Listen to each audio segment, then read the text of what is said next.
The U.S. Department of Health and Human Services has granted over $2 million to colleges across the state. Penn University received the largest portion of that award, totaling a little more than $470,000. CRI reporter Patrick Boberg looked into the political channels Penn had to wade through to receive the funds and how they will be used. From the outside, you might deduce that the Penn Activity Center is only a large gymnasium meant for athletics. However, once you start looking inside, you'll notice it's so much more. There are administrative offices, classrooms, and yes, locker rooms and sporting equipment.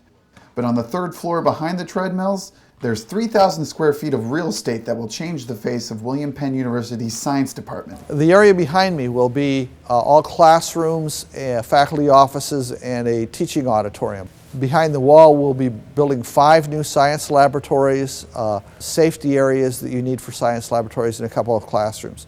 And so we should have a state-of-the-art science program when this project is completed in about 18 months. As for the current Penn Science facilities, well, they're not exactly cutting edge. The labs are very old and relatively outdated. I don't believe that they have been updated much since the 1970s. Altogether, this project will cost over $2 million to complete.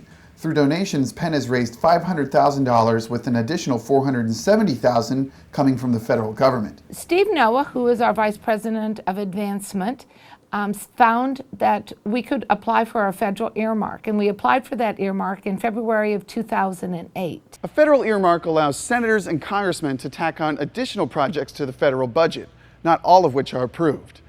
After Penn approached Iowa's congressional representatives with their request, the planning process took off. Before they could be approved, the university had to present a proposal of what they wanted to purchase and how it was going to be used. The earmark would have been approved by the fall of 2008, but the presidential election slowed the process until early this year.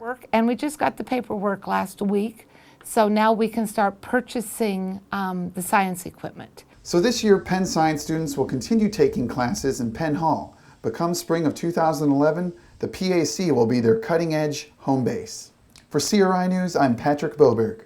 These funds represent the first time Penn has taken part in the federal earmark appropriations process.